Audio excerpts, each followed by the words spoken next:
This one kind of rocked the foundation of the SEC yesterday. Mike Leach and Mississippi State roll into Baton Rouge. 44-34 is the final score. Tigers not on top. It was the Mississippi State Bulldogs. And I tell you, if I got one text, I got 500 texts yesterday and emails and DMs on Twitter. And here's what they all sounded like. Colin, I'll tell you right now, every single one of them said, what happened? Or what went wrong? That was the question. It couldn't be that, oh, Mike Leach and Mississippi State just went in there and won, which they did. But having said that, this is atypical to what most people expected. Go back to the point I made before we started the show here. So what happened? What went wrong? And I've talked to a lot of you. I've conversed with a lot of folks at LSU today, very close to the program. And some people want to talk about quarterback, and some people want to talk about defense or lack thereof, who was out, offensive line. My take on this is so much more fundamental than apparently a lot of you. A lot of you have taken a deeper dive into this. I don't think it's necessary, to be honest with you. The problem is LSU's not a football team. This was my biggest concern about them. You have probably heard me say this a few times, and it doesn't sound like it makes a lot of sense, because who in the world in a normal year, there's that phrase again, would be talking about a team not being a team? I mean, it's time to play the season. They don't wait until you say you're ready. Like, it's on the calendar, and we got to go. Well, starting point got here. Like, opening day got here. LSU's not a football team. I don't say that to question anyone's character there. I don't say that to question the competitive nature or the athleticism. I'm not questioning any of that. But I'm telling you, this version of LSU, the 2020 version of LSU, is not a football team. And so we add up everything, because everybody's question, and my biggest fear was, what was the cumulative effect going to be of losing all the guys to the draft, bringing in some new coaches, having a lot of overturn on the roster, losing spring, and everyone kind of went through a version of that. But then you got into the summer. And you got into a lot of churn still taking place. And then you got into fall camp, and there was some off-the-field unrest, but then you had guys start to opt out. And so I ask you, the version of LSU you saw on the field yesterday, how long has that group had to work together as a collective, as what you would hope would end up being a team? The answer is not several months. The answer is a couple of weeks. It's not a football team. There are some intangible characteristics and cohesives that have to exist to take a group of individuals and create what is a football team. That is a collective. That's a unit. LSU's not that. Yesterday, if you kept wondering, how is this going worse than what we think worst case is? It's because it's not a football team. That, what I saw yesterday, is about what you would expect LSU to be at in April, where you're in spring practice and you're moving towards the spring game. How many spring games have you watched before that look atrocious, and then you go on to see that team contend for a championship in the fall? Alabama does it all the time. Alabama always looks terrible in their spring ball.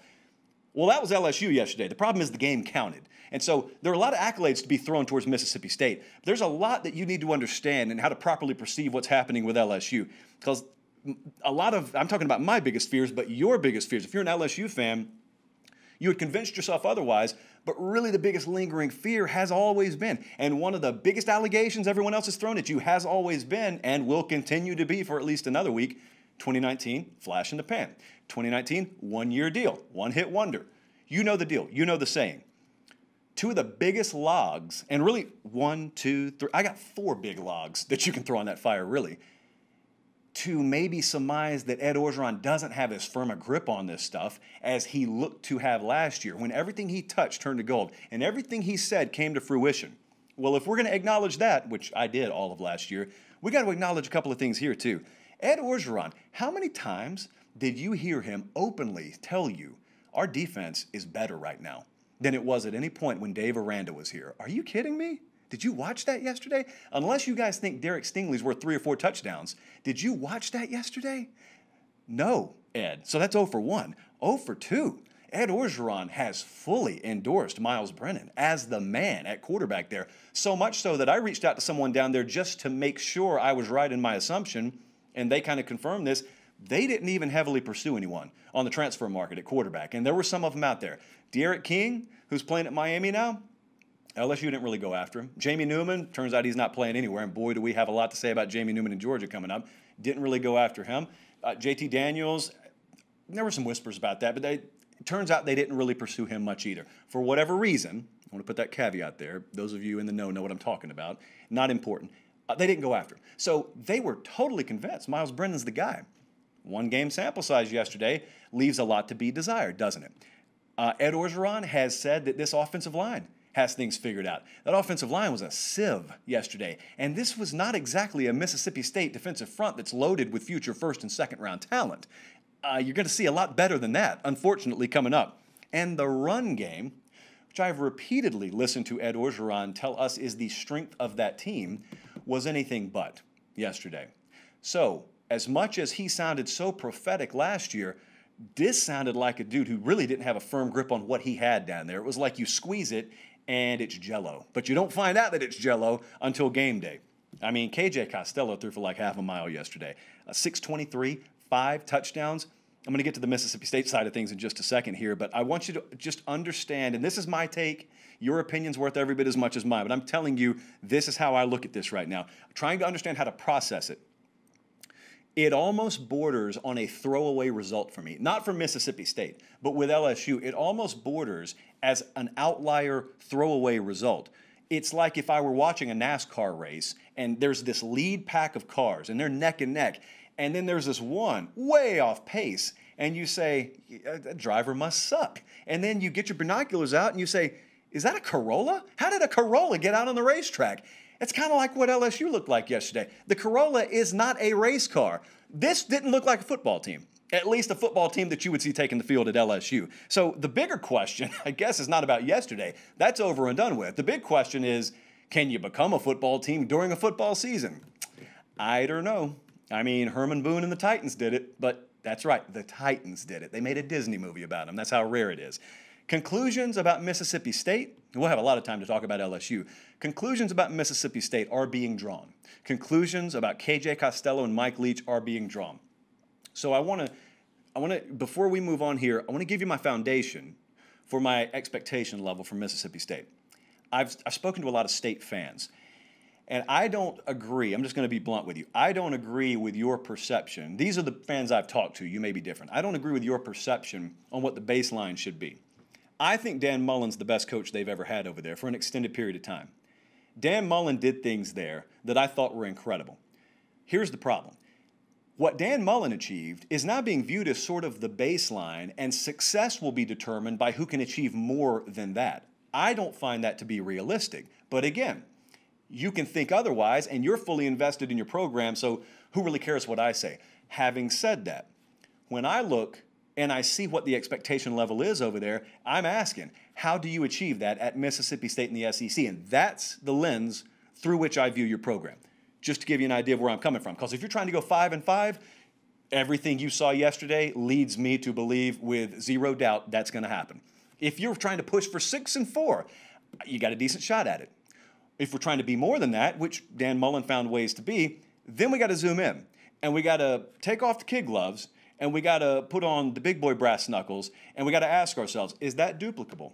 Because I see a lot of conclusions being drawn. We did a video on Mississippi State and Ole Miss like 5 months ago, and conveniently, a lot of people who have commented on it in the last 24 hours were ghosts when we originally did the video. KJ Costello, I want to reiterate, threw for 623 yesterday. Joe Burrow, probably the greatest season in the history of the Southeastern Conference, at no point last year achieved that. What KJ Costello and Mississippi State did to LSU yesterday, at no point last year did Joe Burrow and LSU ever do to anyone. Just to give you an idea of what we saw yesterday. And meanwhile, they rushed for like 10 yards. I understand sack yardage is accounted in there. They rushed for like 10 and threw for like 623. So is it duplicable? If that's just something that you can seamlessly roll out there every week, that's wonderful. I would encourage you, before you get drunk on yesterday, I would just encourage you to remember, Mike Leach has been at Washington State for a while. There's a guy up there by the name of Jimmy Lake. He is now the head coach at Washington when the Pac-12 used to play football. We'll see him eventually. He was a defensive coordinator under Peterson. He is the head coach there now. They shut Leach down routinely. And the problem, I was listening to Jimmy Lake talk about it one day, and then he was kind of, sort of diplomatic about it, but I listened to another coach who didn't have to be talk about it, and he used kind of a version of the metaphor I always use about that kind of offense. There's not a plan B. There's not really a fallback. You know what you do, and it works. And when it works, it looks great. There's no plan B. So a bicycle, you take the brake mechanisms off. Normal bicycle, you can slow down on it. But in the Mike Leach bicycle, it's just either going full bore or it's not going.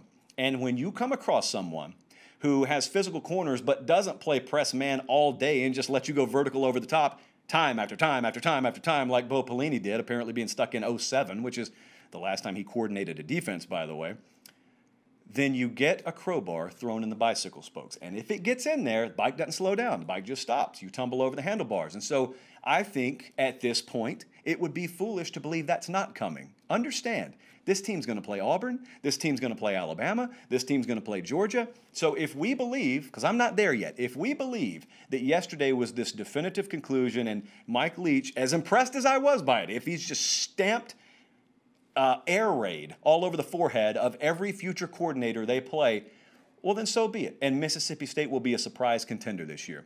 I'm just telling you, it's going to take a little bit more than week one against what I don't even perceive to be a fully functioning football team yet for me to believe that. Is that an excuse? Yes, it is. Should it matter to you? If you're a State fan, no. In fact, I don't even know why you're watching the video. You should still be out celebrating. I would be if I were you.